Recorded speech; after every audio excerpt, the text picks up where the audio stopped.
Good day, I'm Angelo Rodriguez. I'm a third-year medical student from Manila Central University College of Medicine. And today I will be demonstrating to you guys how to perform the basic life support and cardiopulmonary resuscitation to an adult patient. As you find an adult patient lying on the ground, first you must assess the scene. Make sure it is safe for you to respond to the down patient. After that, assess the level of consciousness by speaking to the patient. Are you okay? Are you okay? Also, you must also look to the body and check for body movements and breathing. If the patient is not breathing, you may call for help like this. Help! Help! Or also you may call for an emergency response team, and you should bring an AED device to the patient. After that, check for the circulation. In checking the circulation, you must check for the carotid pulse using the middle finger and the index finger.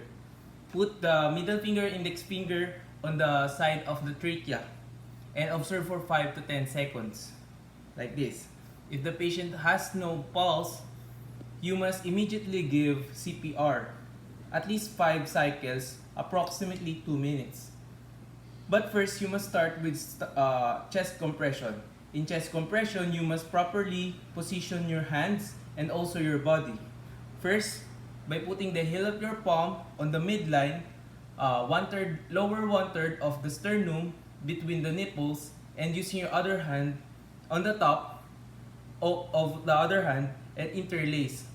And start chest compression with a rate of 100 to 120 chest compression per minute with a depth of 2 to 2.4 inches.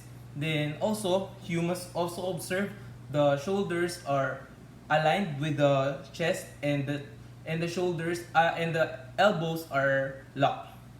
You must do it like this. 1, 2.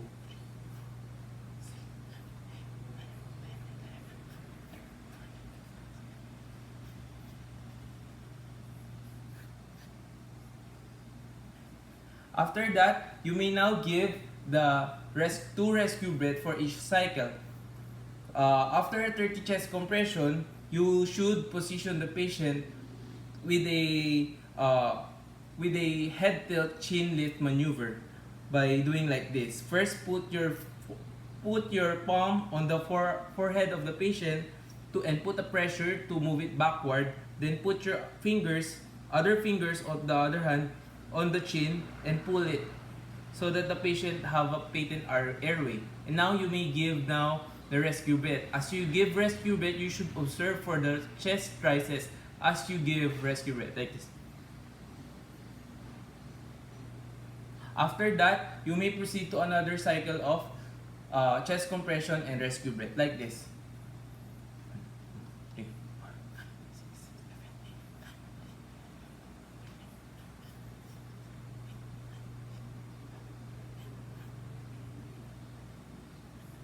And next. After 5 cycles of CPR and the patient is now breathing and have a pulse, you may now proceed to the IV post-resuscitation care. You should give an IV fluid and vasopressor infusion so that the patient now can improve properly. Also, you should note that you should not correct the blood pressure of the patient immediately. Also, you must monitor for the arterial blood pressure regularly. After that, after the patient is now breathing and have pulse, you should position the patient properly by positioning the patient in the left lateral decubitus position. Position the patient like this. Make sure the patient has a patent airway and also a stable neck in cases of patient with cervical spine injury. And that's all. Thank you.